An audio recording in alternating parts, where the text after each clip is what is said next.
Hello, good morning. Thank you so much for joining us. Once again, you're with me, Dino Omar, and you are watching a workshop on LINC at Astro Awani. It's so awesome to be with you today. Now, I know when you are here with me, it is because you are interested in the topic that we have for you today. And today we are going to be talking about YouTubing. So our topic is Ambition YouTube, how to get cash from your content. So I'm guessing, one way or another, you are either a content creator who's looking at creating some, how shall I put it, some revenue pathways to your pocket from your YouTube channel, or even if you are perhaps a marketer for a brand who's looking at how can you actually make the right decisions when you want to park your marketing budget on YouTube. How do you do it, and what are the sort of content that would work best for you? Okay, now before we go on any further, I've just got a couple of hygiene points that I want to share with you, just to ensure that you have a good webinar experience. So to begin with, we recommend that you shut down other video and audio tabs to clear up your bandwidth for a better experience. So go ahead and shut the tabs if you have any open, particularly those that have audio and video on. Should you experience any technical difficulties, you may exit the room and use the same link provided to rejoin at any time. So that's easy. We may be running polls during a session, so please feel free to participate via the tabs on your screen. So we definitely want to hear from you. So if you are running polls, we want to hear what your vote is going to be. So please join us there as well. If there is a major glitch that is experienced by a majority of the people in the room, we may reset the entire system. So just sit back and relax. You will be taken to a new room automatically, and we thank you for your patience. So that's in case something major is happening. For example, if we see the number of people dropping drastically and we know that there is a problem with the system, so we will reset the whole thing. You don't need to do anything. Just wait and you'll be taken to a brand new room, and Bob's your uncle. And finally, we have a moderator standing by to answer your questions in the chat room. So if you have a question you would like to ask the speakers, please make sure that you mark the question as a question. There's a button for you to do that, and we may flash it up during the Q&A at the end of the session or throughout the session. So it really depends. But also, we want to hear from you, and we want to hear what your thoughts are. We want to hear if you agree or disagree with some of the things that are being said by either me or the panelists that we have today. So we definitely, this is going to be a really roll sleeve, sit back, and just chill and chat about the potential of making money on YouTube, plus other platforms as well, because it's not an island, it is a holistic ecosystem. So we want to see how this all works. Now, to talk about it, I've got two very experienced people to come and share the platform with me. If I could just invite them to turn on the cameras right now, we have Mr. Mark O'Day, who is, of course, a YouTuber, TV host, and everybody knows him. They're going to be appearing anytime now. There we go. We've got Zuan Arifinham of GetCraft. GetCraft is an agency that deals very much with the influencer market and how brands can leverage on the popularity as well as the views and traction that influencers have, not just on YouTube, but across all the other platforms as well. So Zuan, Mark, thank you so much for joining me. How are you guys doing today? Very good, thanks. Thanks for having us on. Looking forward to hearing all your questions. Zuan, I think you are still on mute. Still Sorry, I got excited and I mute myself. I'm doing fabulous. I'm doing fabulous, Dino, and I'm coming to you live from Penang. Hello, everyone. All right, nice. So this is truly a virtual session. So that's really good. So YouTubing, it's an amazing world. I love YouTube. I was away in the UK for a year, and not only was YouTube my connection to Malaysia, I got to see the kinds of content that I wanted to watch, done by Malaysian creators, people like Mark, for example. But also, it is a great platform, not just to entertain yourself, but also to learn. I actually picked up the Thai language from YouTube in, I think, about 4 months when I was away in the UK. So if people ask me, what did you learn when I was in the UK? I learned how to speak and read and write in Thai from YouTube. So it's pretty amazing as a platform. Yeah. And so Mark, that's what you are about. You are a content creator and you create great content on YouTube. What do you love the most about it? So what I love about YouTube is that you can do what you want. So for instance, you know, sometimes in Malaysia, we all know there are some restrictions. So you can't say this, you can't say that. And on YouTube, you can literally say what you want within reason, because it's your channel. You have complete control. And I think, you know, sometimes when I've done some TV shows before, I've had some ideas that were maybe shot down or maybe they didn't work well for TV. But on YouTube, you can just do anything you want and you can be creative. And I think the best thing is about young creators, for instance, is if you don't get that chance to do TV or do hosting, this is where you start. When I started off like 7 years ago, I was nowhere. I didn't have any subscribers. I wasn't on TV. So it's kind of like an online portfolio, I'd say. So for instance, like if you're an accountant or you're, you know, an estate agent and you have a CV, I would say YouTube is kind of like an online video CV, because someone will type in your name and they can see all the amazing videos and all this content you've created. And I think there's so many young, talented people out there, especially in Malaysia, who are coming up with fantastic content. For instance, during MCO, sorry, I don't know her name off by heart, but the young Malaysian Indian that created all that. Sugu Pavitra. That's the one, yeah. So, you know, she obviously loves cooking. And no one would have found out about her. She would never have been offered like a TV cooking show. So she thought, you know what? Let's do a cooking video. Let's post it online. And bam, like millions of views. So I think it just allows you to show the world how creative you can be. And it's such a massive platform. There's endless opportunities, in my opinion. Zuan, so, you know, looking from a business perspective, right? You have a lot of clients that you deal with. And you know, when a client comes to you and says, you know what, Zuan, I've got a product that I want to market. So, you know, here's my marketing budget and I want to have a great marketing mix. So chances are you'll probably throw YouTube in if that is the kind of marketing content that they're looking for. So what is a sexy thing that YouTube poses for clients when they want to talk about products? Is it about, you know, visibility, or is it about discoverability, or is it the fact that you can actually really, really, really play around with how you want to present a product? What are the clients saying? Based on my experience and also knowledge with CatCraft, is that YouTube somehow provide a platform for the content creators to be a bit more, I would say, adventurous in terms of the types of content that they can do, because it is a platform where audiences are going for a long form kind of content. So like, you know, if I'm looking for something, I probably be on Instagram and I'll be checking about it. I want to know about something a bit, and I want to have a much more in-depth of a content creator that tries to review stuff.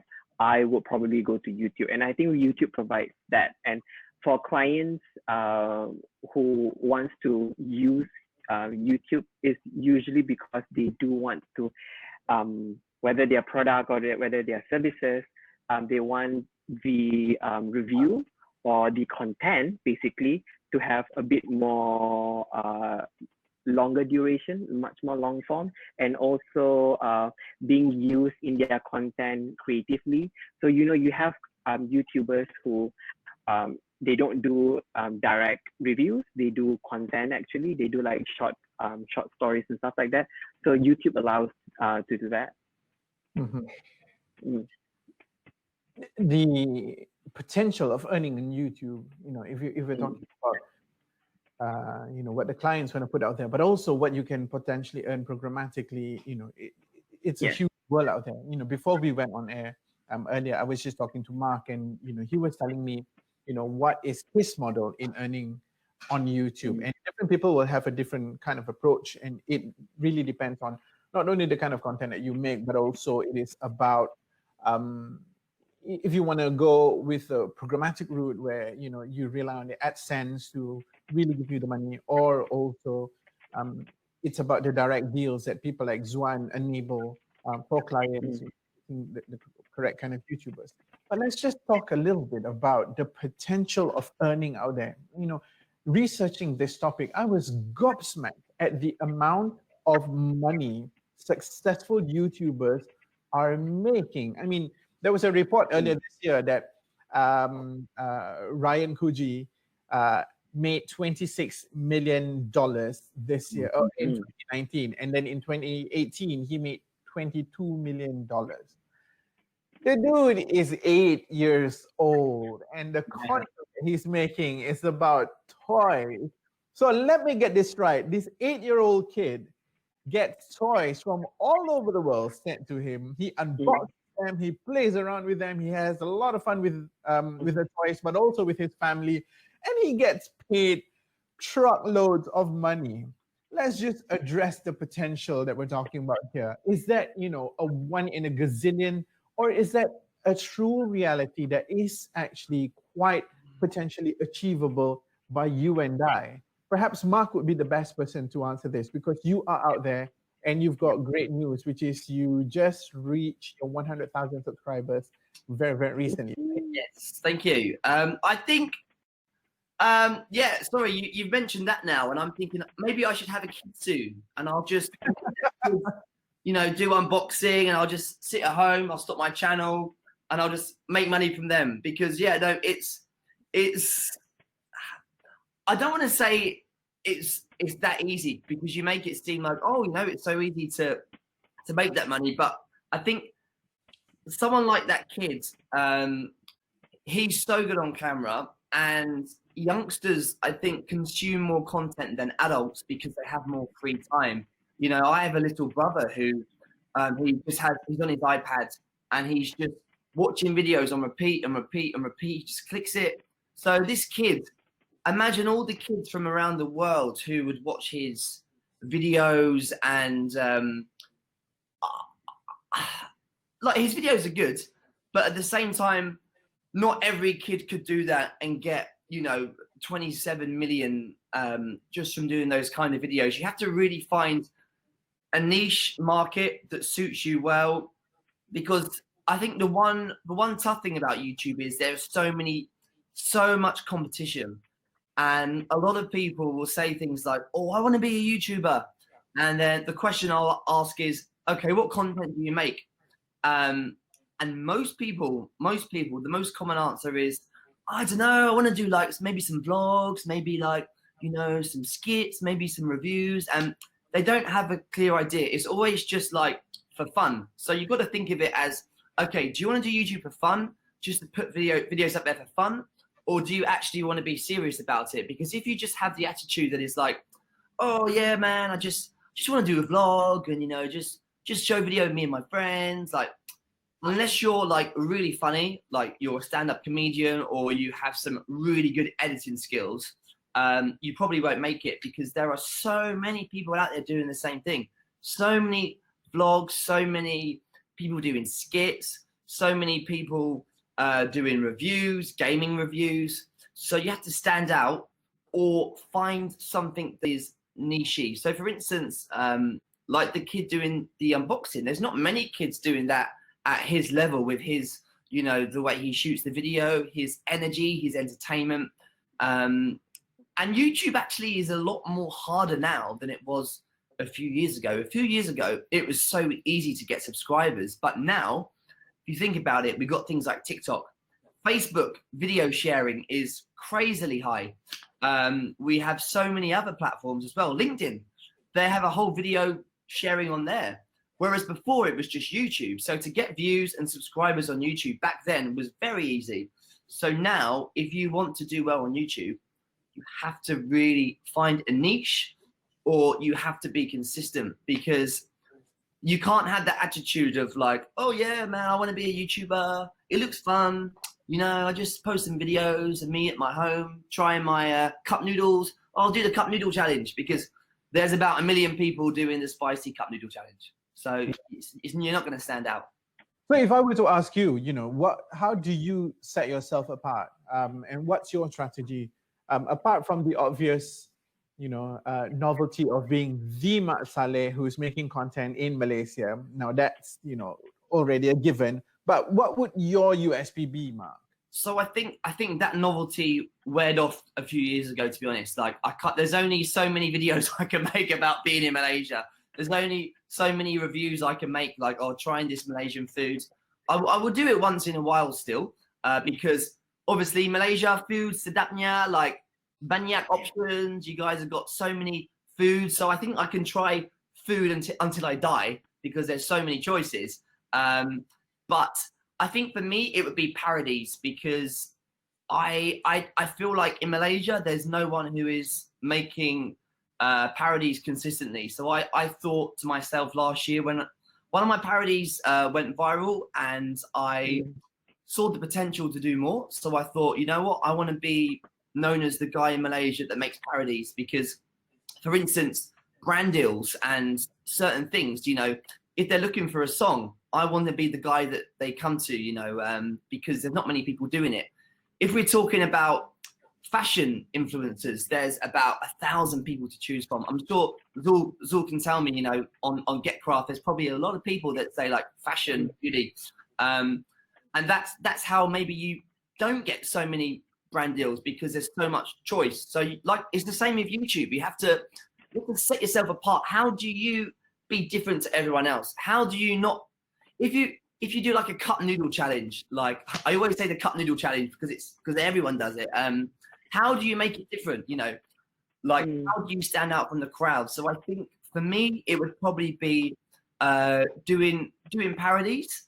And if I want to do something like a vlog, for instance, like a food review, I don't just want to do the same thing. I want to do something that's not been done before. So, for instance, like durian. So the other day, I tried like all these durian things that I didn't think people have heard of before, like durian nasi lemak, other things, and it's just all about trying to be different because there's so much content on YouTube. You have to try and stand out. Yeah. So here's the question. So did you try it? And this is just me, throwing something up in the air here. Did you try it because you genuinely wanted to try it, or did you try it because you knew it would make good content? To what extent would you go to make that content? So a mixture of both, to be honest, because I don't like to do like fake content because it's you don't get the authenticity. So for instance, the durian things, actually every single thing that I tried in my durian video, I'd never tried before because I wanted that natural reaction, because I think it is quite obvious to tell what's a fake reaction and what's a natural reaction.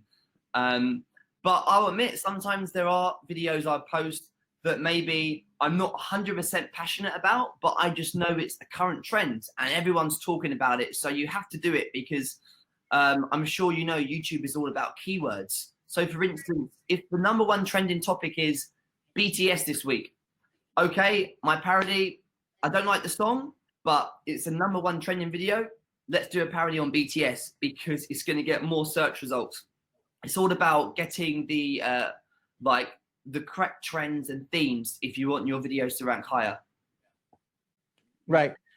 I wanted to jump into that, to what Mark was saying. I think it's really important for content creators to know that at the end of the day, you are the star of your show, because if you have a YouTube channel or you have an Instagram platform, at the end of the day, the audience just comes back to watch you, right? And then how you present, whether the service or the product or the brands, they want to see like how do you present it. They want to see you and not the product or whatsoever. So they want to see how creative you do it. And I agree with as well. I think you should follow trends, but at some point you need to make it very different, because if not, people would just be like, okay, so you are just as of another content creator that I've just crossed paths while I was scrolling and stuff like that. And one of the things that I would like to just strongly, mention here is that it is very, very important for you to, distinct yourself in this industry, because like Mark said, there's a lot of fashion influencers, content creators, there's a lot of food content creators. So you really need to just distinct yourself out from the crowd. So then brand will be like, I want Mark because of Mark. And that's how you rise within the crowd. So yeah. Right. We've actually got a lot of questions and comments coming in, but we will come to that later. So guys, please do keep those questions and comments coming in. We will try to dedicate a good chunk of time at the end of the session to Q&A, because there are some very practical questions in there. For example, what are your tips on getting up to 1,000 subscribers? Both Zwan and Mark would be great to answer this, but we'll come back to that later. Zwan, I just want to continue a little bit more about Getcraft and the role that Getcraft plays. So, I mean, YouTubing and digital marketing and influencer marketing is such a real thing right now that you actually need an agency to actually look at this and manage the potential for clients and both influencers and content creators as well. Mm-hmm. When did this trend see, an increase that led to the creation of an agency like Getcraft?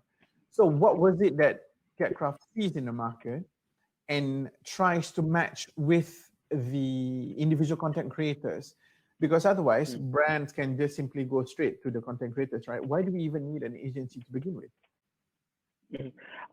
Well, for Getcraft is because Getcraft has been in the industry within Southeast Asia for the past 6 years. And in Malaysia, we have been in for 3 years. So I've been with Getcraft for 3 years. And I started off in this industry in content creation. I was with Awani. I was a journalist. And for me, at that time, I knew about content creators was producers, news editors, and also journalists. And at that time, probably bloggers. That was rising up. And ever since I joined Getcraft, that's when I actually opened up to this side of the world where Instagram content creator, Twitter content creator, Facebook, YouTube, and now you have TikTok and other platforms like Twitch and stuff like that for gaming. And it has changed the landscape drastically for the good.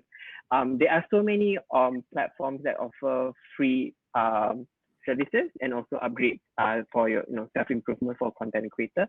But what Getcraft do as a platform is that there's a lot of content creators who probably want how to sell themselves. So platform like Getcraft allows content creators to actually have a bit more professional, I would say a professional platform for you to put in your services. Knowing what kind of services that you offer. So for Getcraft, my team in particular, the network team, we advise and we consult with and we consult creators on a daily basis. We talk to them and we talk to them in terms of like, okay, so you are a content creator. What is your platform? If you're on Instagram, you're on YouTube, and then we get them to know like what kind of services do you offer. If you're, for example, like if you're on Instagram, there's so many content that you can put on. You can put on IG Live, you can put on IG Story, you can put on IG Feed and stuff like that. And YouTube has also made the same. You can put on highlight stories and stuff like that. So one of the things that we do is that number one is like knowing the service that you offer. And then as a platform, when we get to know that creator, we then can able to match with the brands and whatever campaigns that comes through the platform, we see and we evaluate and we advise to the brands. Of course, our platform allows brands to go in and browse through and see which content creator they would like to work with, because we have already set up in a way that if you go to creator A, for example, you can see their profile, you can see their services that they offer and stuff like that. But we have that extra support because we are an actual human team, so we can advise the client as well. And we do that extra by providing workshops and webinars that we do online through our platform as well. And as I mentioned, we do provide actual support for campaigns and also for content creators to understand how they can actually develop their skills and also their platform for better. Because I think a lot of content creators, when they first join, the top question that I always get is, can I actually earn from becoming a content creator? And my answer is always yes. but there's many ways for you to earn as a content creator. You can earn either what they call it, through the platform, to what you mentioned, like Google Ads and stuff like that, or you can earn through brand sponsorship, and that's where GetCraft we provide. So for brand sponsorship, we always try to match the perfect or the relatable content creator with the brand, so then their campaign will be very successful. And it will not just be a campaign that direct, straightforward. We want actual content being created out of the campaign. Yeah. Okay, so there are two avenues there. So on the one hand, we've got AdSense, programmatic buying. That's where you get your pre-rolls and stuff like that, right? So that's the one part. And then the second part is the actual direct selling. That is where clients come to you and you create content on behalf of the client. So Mark, from your perspective, which works best for you right now in Malaysia, in the current context that you're in the current space that you're occupying right now? What works best? Which works best? That's the question. Like the two. In terms of the content, or? No. Between direct selling, so branded content where you deal directly with the clients, versus programmatic buying. Well, I think it depends. For instance, if you're starting out in the industry and you don't know where to go and you haven't got connections and stuff, I think it's great because you really get the advice and support.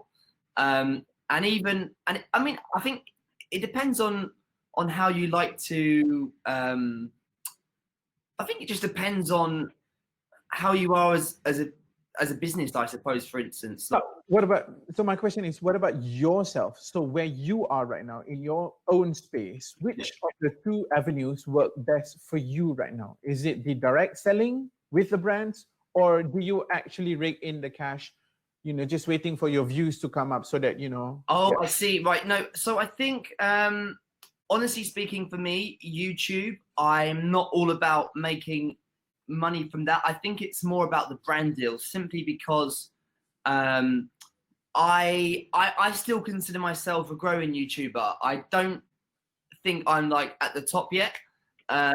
So there's a lot of things to know about YouTube. For instance, you have ad rolls that you can add into your videos to get extra monetization.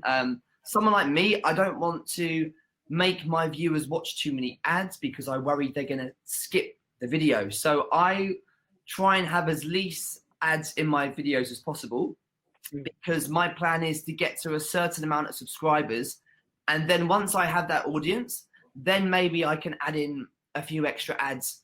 But at the same time, I think where I'm at right now, from being on TV and other things, it would definitely be 100% more from the brand deals.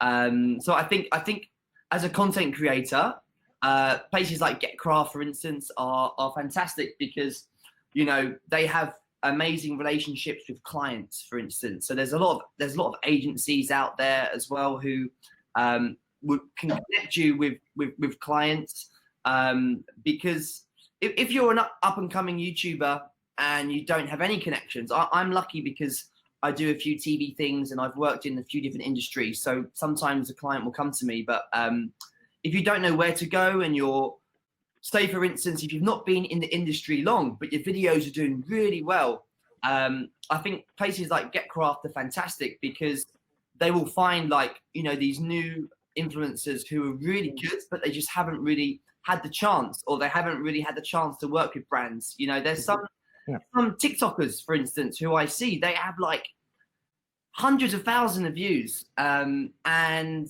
they probably haven't got a brand deal because they don't know where to go, where to look.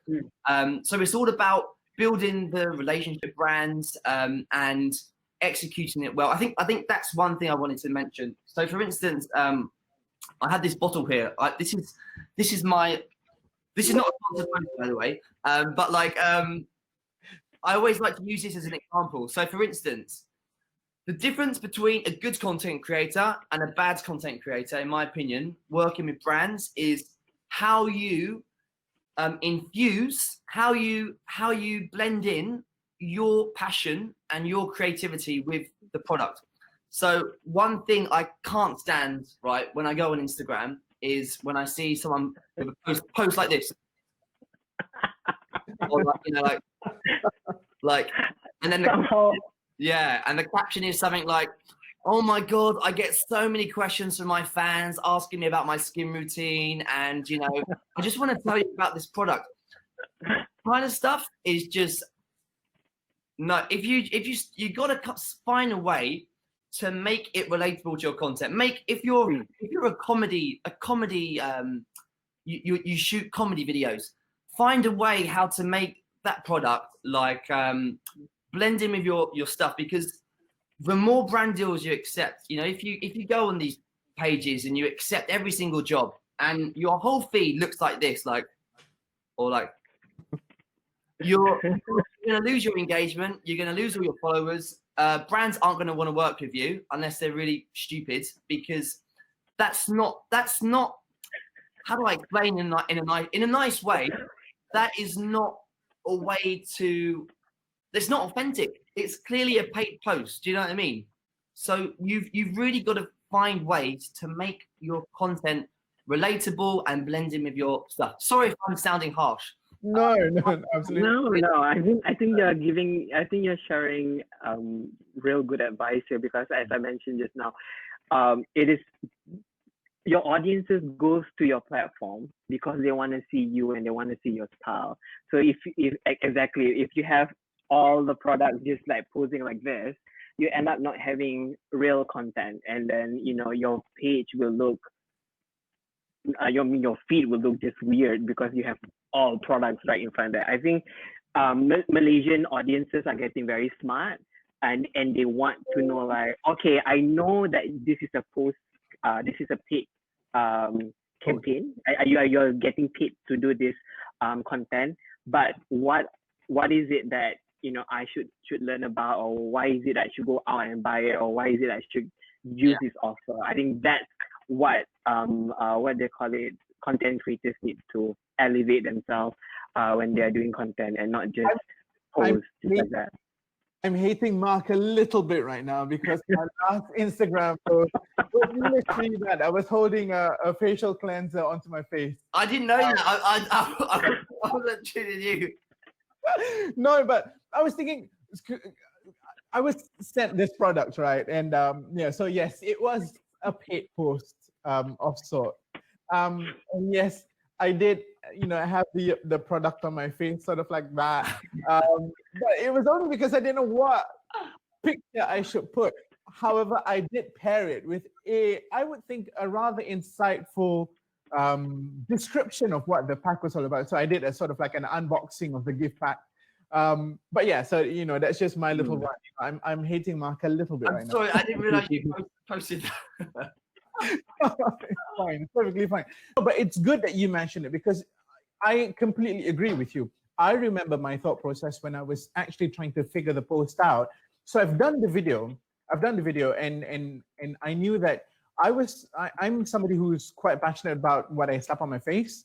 And I wanted not only to just talk about, hey, you know, we've got a new product in the market and let's do an unboxing, but I also wanted to talk about, you know, ways I could educate the people who's watching the video, you know. So I was talking about amino acids and what it does to your skin, blah, blah, blah, blah, blah. So that's good. But the picture was because I didn't know what picture to put up there.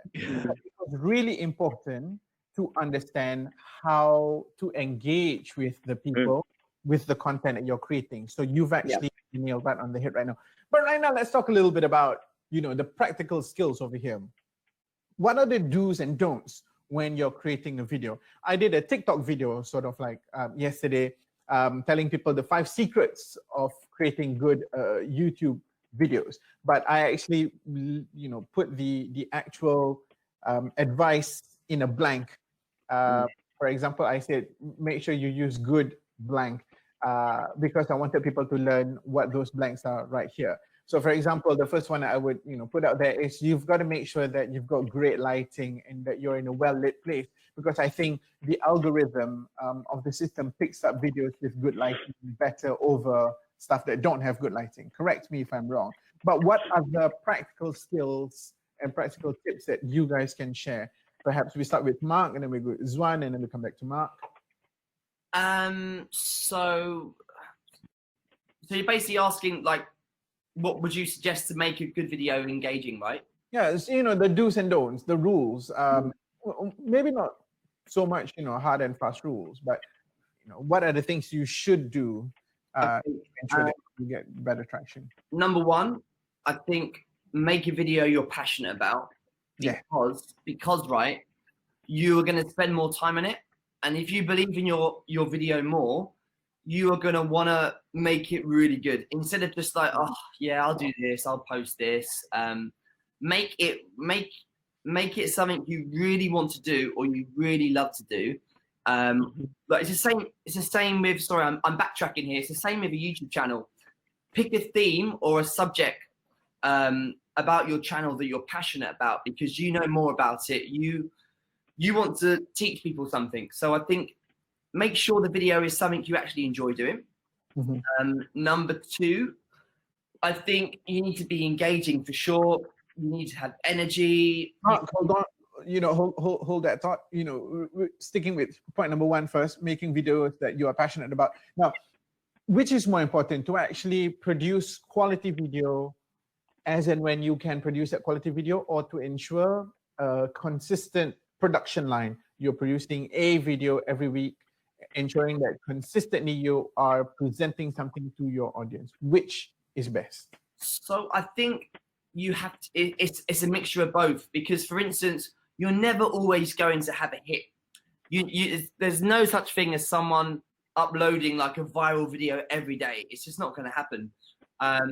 So my kind of formula is, I like to have one video a month that is like my baby, like maybe like one big parody or one video I spend like loads of time on that I hope is going to go viral, is going to do well. And then once a week I'll have another video that is, it's never going to be as good as that, but it still keeps your consistent content rolling. Maybe it's about a trending topic or something. I think if you don't post too much, people might forget about you, and you're going to lose that engagement. For instance, TikTok, I would say post every day, because it's a growing platform and there's so many trending topics, so many different challenges you can do, and it's one of those platforms that is just going up and up and up. So you should be, if you want to be a TikToker, you should be trying to post every day. And also there's no excuse, because TikTok is 15 seconds. It takes no time at all to create a TikTok. It's some of the videos I see there are so stupid, but they get like millions of views. There's no excuses. If you want to be a TikToker, that's a completely different thing. But it just depends on how much time you have, what your videos are like. For instance, if they're like, if it's a music video, there's no chance you're gonna be able to post once a week. If you're a reviewer, more easy. You should be posting once a week, in my opinion, so you can get that. Especially when you're starting out, you need to get that reach. You need to get those keywords searched on YouTube. So it depends on what kind of content. But I would say YouTube once a week is quite good, in my opinion. Right. Okay. So you want to get that traction. Okay. So coming back to your point number two, which is being engaging. But okay, I understand you've got to be engaging in the content that you're creating. But here's another angle.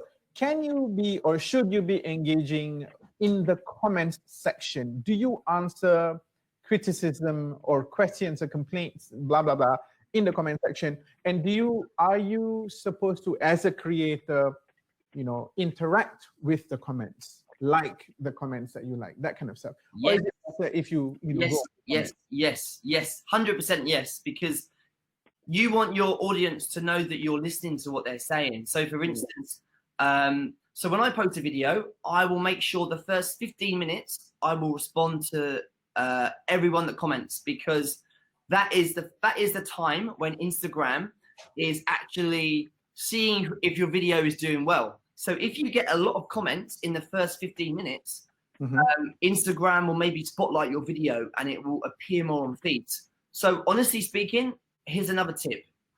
Sometimes if I produce a video that I've spent a lot of time on, I will ask my friends, hey, can you leave a comment on this?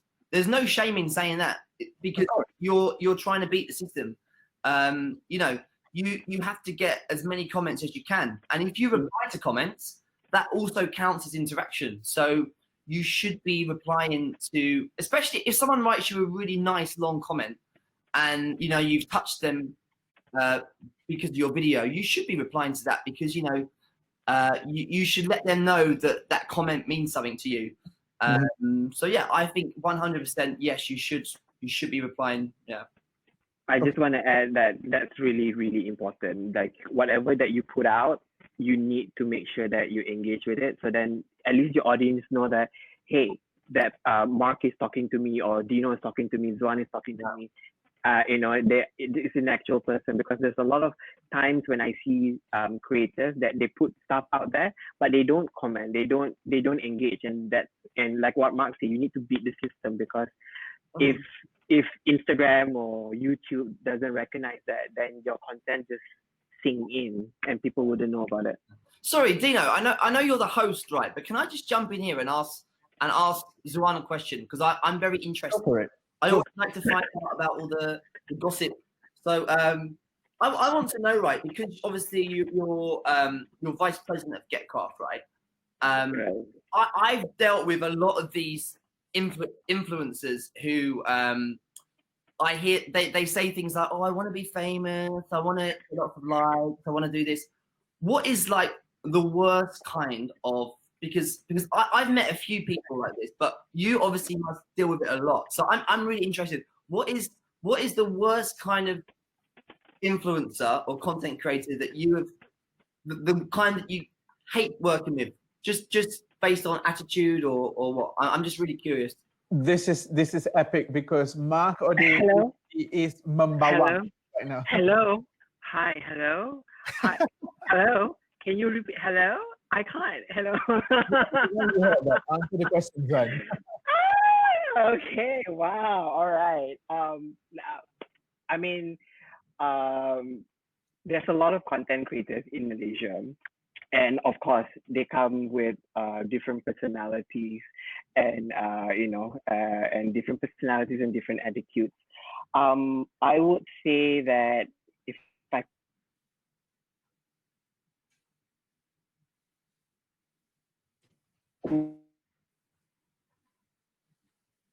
Oh no! Oh no, he's trying to avoid the question, isn't he? Oh, the technology. I know what he's doing here.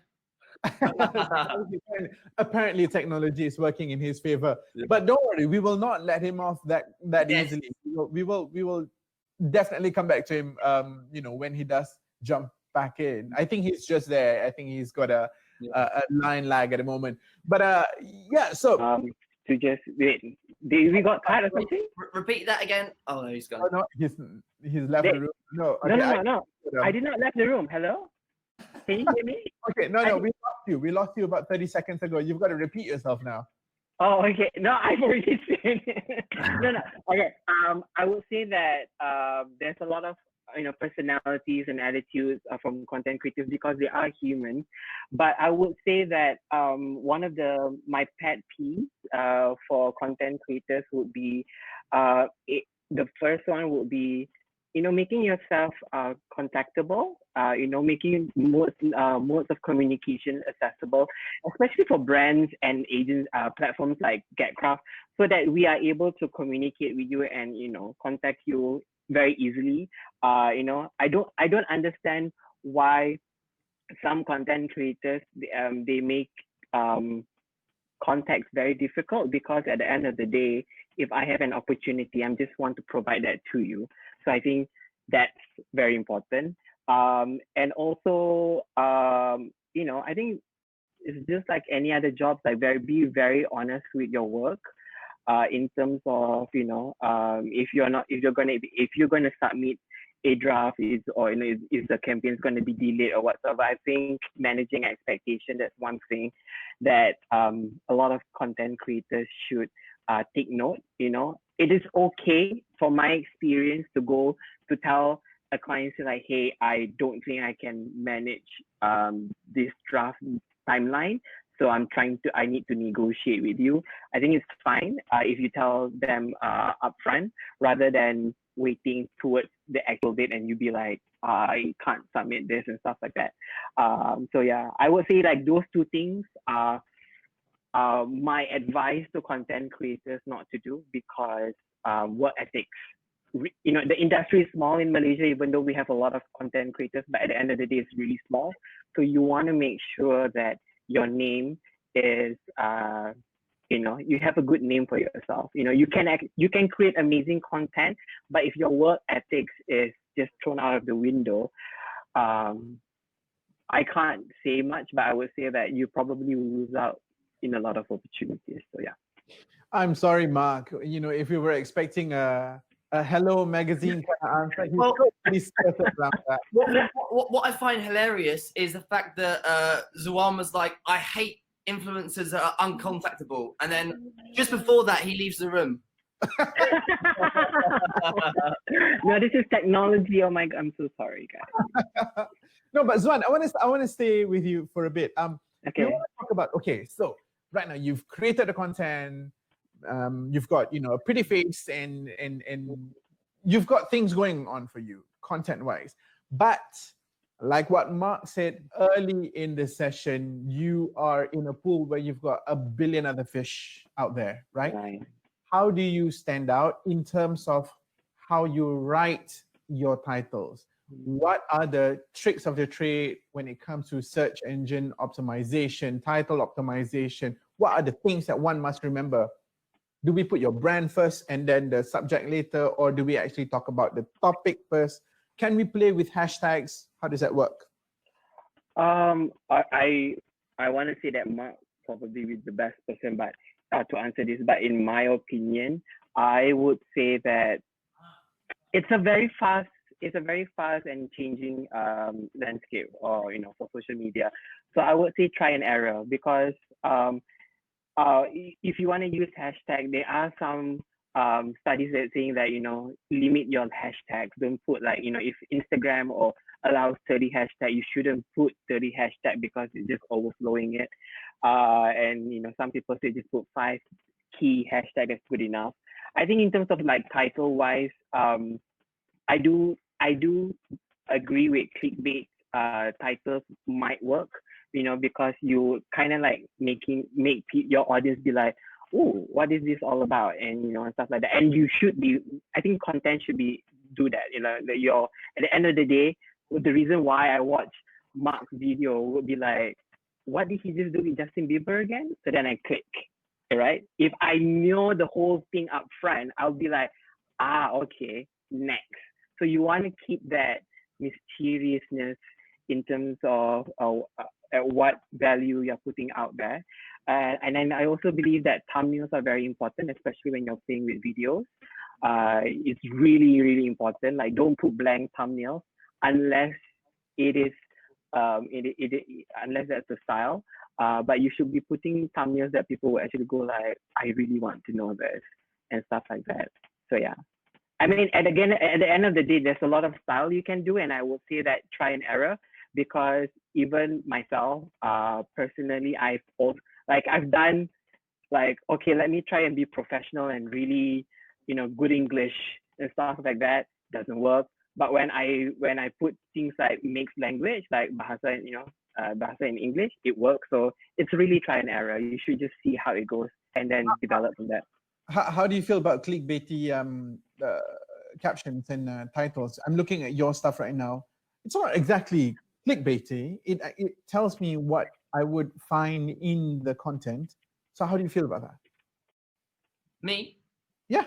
How do you feel about clickbait? I think it's fine as long as you don't fool your audience. I mean, let's be honest. Instagram and YouTube, it's a competitive world. You need to stand out. So, of course, if I've got a video and I want to get someone's attention, we know how Instagram works. You have the see more button, right, for the caption. You only have one line to sell your product. If you think of, I mean, this whole topic is about YouTube creators, how to make money. Let's put yourself as a product. You are a product. You're on Instagram. So I'm looking to sell this one video. I want to get reach. I want to get views. you need to make it stand out. Obviously, don't be a douchebag about it and write something that's not related, or write something silly like, "Oh, if you don't watch this video, I'm gonna commit suicide," or something stupid like that. But like something that relates to your video and you think it's gonna stand out. So, for instance, like when I did the Justin Bieber thing, it's gonna be I did 3 videos. The third one was when I revealed that it was all a prank. So the third video I posted, if I put in the caption, "Ha ha ha, this was all a prank," no one's going to watch it, because obviously they're, "Oh, you pranked us all, I don't want to watch this." So I would maybe put something like, I can't remember what I put, but maybe I would write something like, this is how I did it," or it'd be something like, "Can't believe this just happened." And then the thumbnail was going to be me and Justin Bieber. So you have to, I think clickbait is fine as long as you're not doing it too against your morals, I suppose. But YouTube, unfortunately, nowadays, clickbait is sometimes the only thing that does work. You have to put a thumbnail that's catchy. You have to, instead of, so for instance, if you do a food vlog, you can't simply put like Penang food vlog, Kway Teow, because no one's going to watch it. It has to be something like, "Is this the best Kway Teow in Penang?" Or it has to be, "I flew all the way to Penang for Kway Teow." If you're doing a skit video, instead of something like the difference between Malaysians in a traffic jam, it's got to be something that is catchy, because there's so many people doing these videos that, or 10 ways Malaysians act in a jam, or 10 things Malaysians do, 10 reasons why Malaysians are late to work. It has to really stand out these days, or no one's going to watch it. Yeah. So it's, listicles, that kind of stuff. So you just got to find a way to actually really stand out.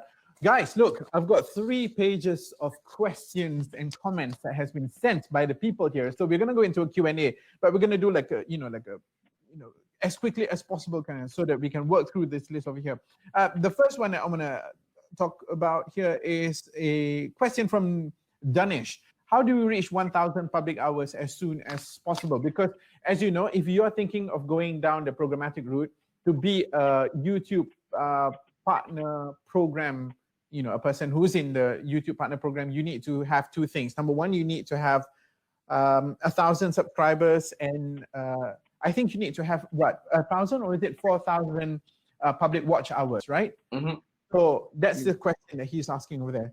Which of you 2 gents wanna take this? Perhaps Mark is probably 1,000 subscribers. I think you need to get some videos about some trending topics. I don't know what kind of videos you like to do, but for sure it's very hard to get that first 1,000. But I'm sure you can do it. You're watching this this chat right now, so I think you want to learn. So that's awesome. And 1,000, trust me, it's not that hard if you have the passion and you believe in what you're doing. So consistently upload those videos, get your content out there. Try and get some topics or some videos about trending topics. That's how you're going to get the views these days. So if you do food content, if there's any trending topics about a certain food, go and do it as soon as possible. Get your video up there so you can get those views and those subscribers. The question was about public watch hours, all right? Public watch hours. Yeah. So, when we're talking about public watch hours, we want to talk about the actual duration of the video and how much time people spend on the platform. Do we have an understanding of what is the best duration a video should be? 8 to 10 minutes. 8 to 10 minutes, because YouTube will favor those videos. So if you do a 2-minute video, you're wasting your time. Just go on Instagram. 8 to 10 minutes is the key, because number one, that's when you get the ads and you can earn money when you're later on. And also YouTube favors long form content because they want to stand out from Instagram and Facebook and TikTok. Okay. Is there such a thing as content that's too long? Yeah. Just keep it to 8 to 10 minutes. There's no need to go above that if you don't need to, or don't watch it till the end. So try and make it 8 to 10. Right. Zuan, you wanted to add anything there? I would just say that if you watch your content and you find it draggy, it is draggy. So cut it short. Yeah. But like what Mark said, 8 to 10 minutes, that's just nice. Right. So it's, you have to self-edit yourself as well. Yeah. Mm. Audrey is asking, what is the content trending at the moment? Kinds of content, I suppose. I would say that there's a lot of content that is trending. It's just how you want to do it, if you want to follow the trend, or you want to create your own trend. I as a professional, I believe that you should not always follow trends that much, because if you can't do the trend uniquely, then don't do it. Yeah. So that will be my answer. I know we spoke about this earlier. I asked what sort of content works best in Malaysia, particularly because if you look at the list of most successful YouTubers, a big chunk of them are those that are doing video game reviews, number one. Number two, unboxing videos. And I think over the last couple of years, mukbang and those ASMR, those kind of videos are actually doing really, really well. Do we have anything that's unique from a Malaysian perspective, or do the same kind of trends apply from where you are standing? I think Malaysia has a lot of gaming content as well, which is quite good, because Malaysians love their games. So if you're a gamer, I always say do gaming content, because gaming just grows and grows per year. If there's any gamers here who want to be a YouTuber and you love gaming and you're thinking, what kind of content should I be doing? Should I do a vlog? No, do gaming. Gaming is like, if you're a good gamer and you can entertain, I say do that. And it's the easiest content to do, honestly. Just literally sit down, play games, not much editing, and you're going to get at least 10 minutes because it's good watch time. So I'd say that in Malaysia. I think food, because you Malaysians love your food, as I've said twice. So I think you guys would love watching all these cooking videos. English people, although we have people like Gordon Ramsay and Jamie Oliver and all these famous chefs, I wouldn't say we like cooking as much as you guys, because our food, unfortunately, isn't as good as Malaysian food. So I think, if you're a good cook, do something about cooking, because there's always, on my trending topics, there's always like, best goreng pisang in this place, or Paza Malam, best one in, Bangsar, TDDI. So like, cooking videos and food, I think is quite popular in Malaysia, and gaming. Here's another question, and this one is coming from me. English or vernacular languages? Because do you want to be a big fish in a small pond, or try to be a big fish in a big pond? I think you just answered the question yourself there. Yeah. No.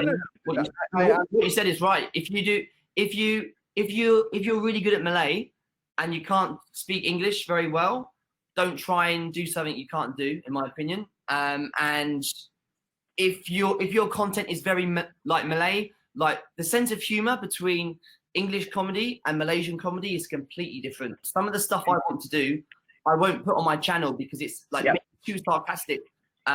So if you can't do that, then don't. If your English is really good and you're not just doing Malaysian content and you want to grow big, by all means, don't speak in Malay. But if you're targeting Malaysia and your first language is Malay, don't try and be something you can't be, in the nicest way possible. I'm just being realistic.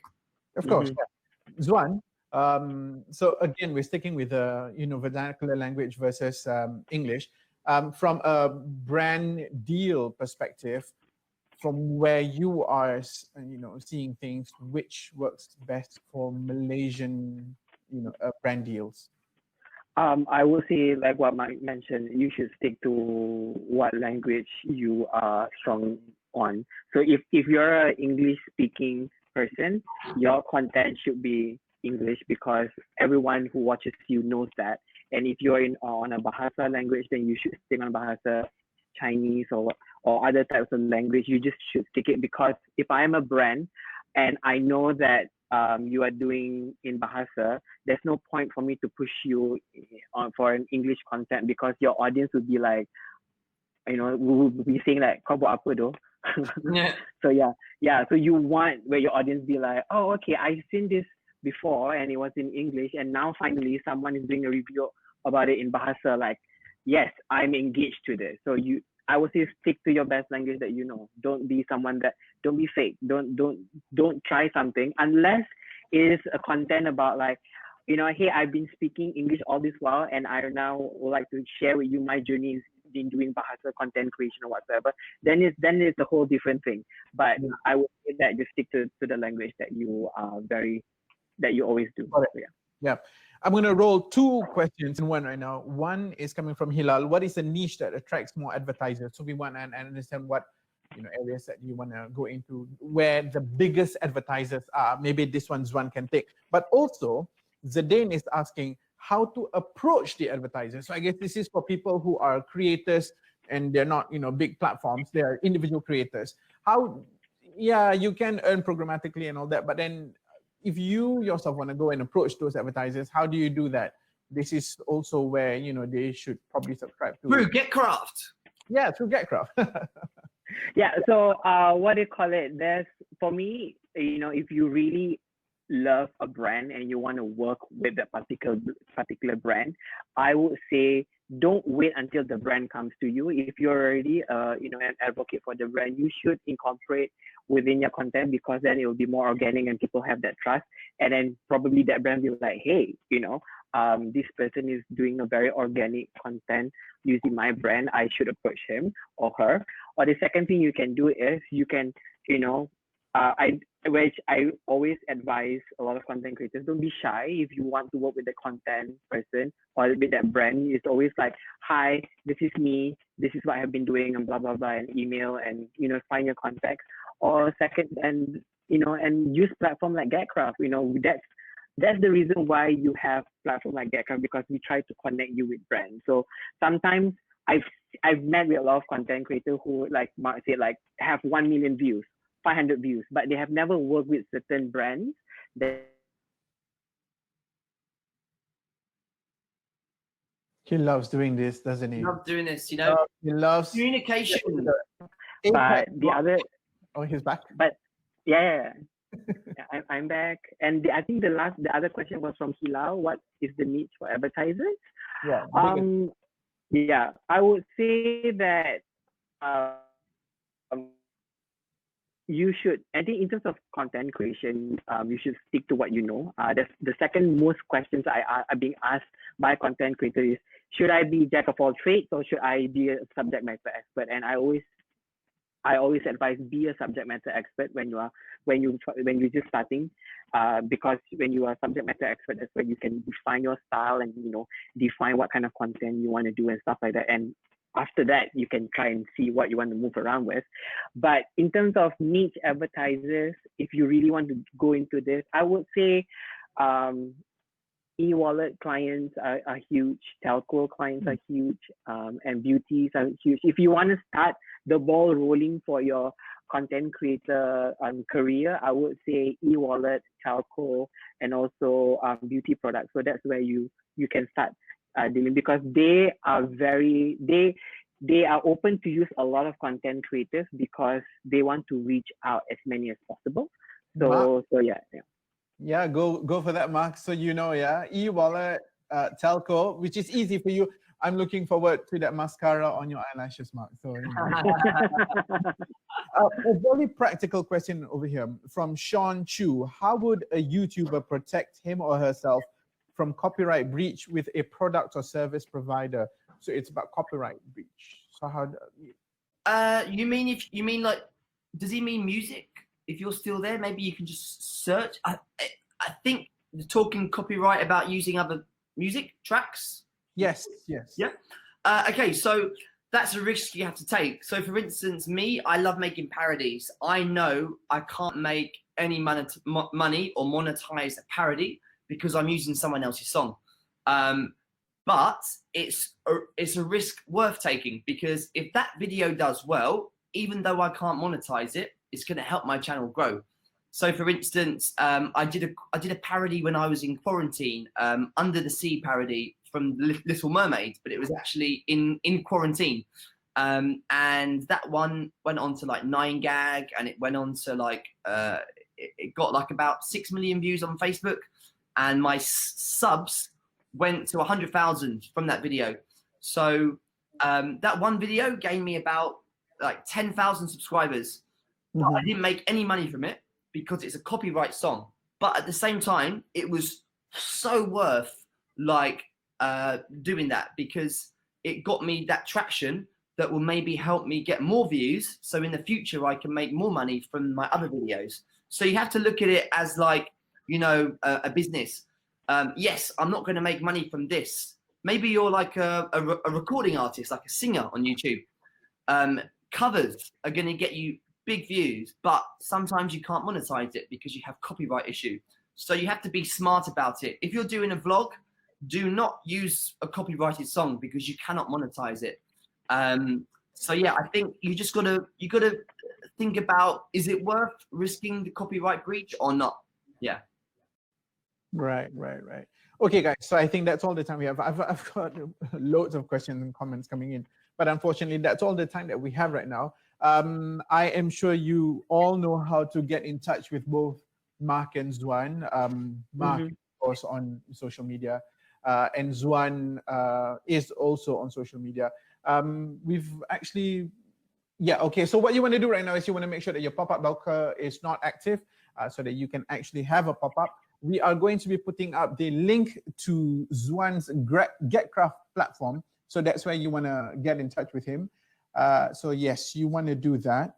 Also, at the same time, I just want to direct your attention to, we've been talking about creating content and all that, but we haven't really spoken about advertiser-friendly content guidelines, particularly for YouTube. So I think this is, there's a document out there which is quite self-explanatory.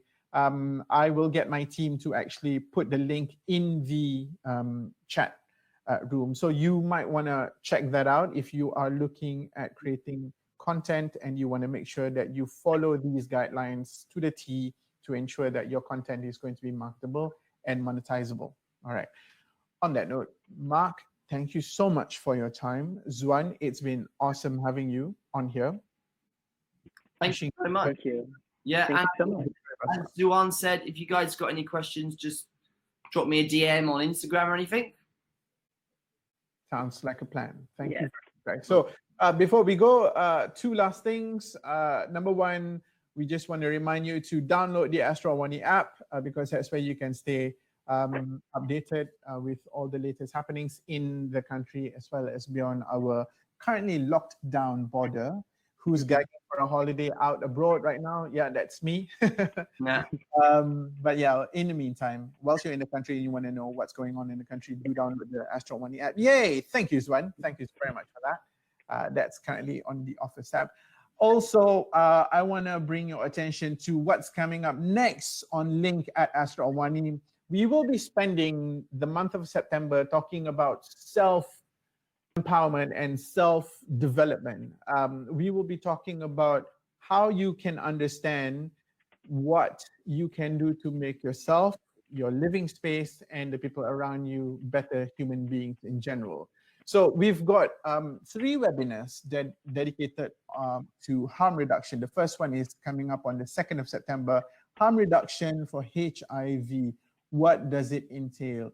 Particularly, you know, or rather, the baseline is I want to create the awareness that, you know what, giving out condoms for free is not exactly, you know, going against, you know, the fundamentals of whatever that we believe in, but it's also a very necessary form of harm reduction when we're talking about HIV.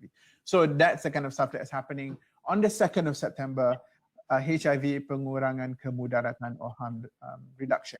Okay, guys. That's it from me. Thank you very much. And we hope to be seeing you again soon. Mark and Zuan, take care. And you've been with me, Dino Omar, on a workshop on LINC at Astro Awani. And we'll see you again soon. Bye-bye.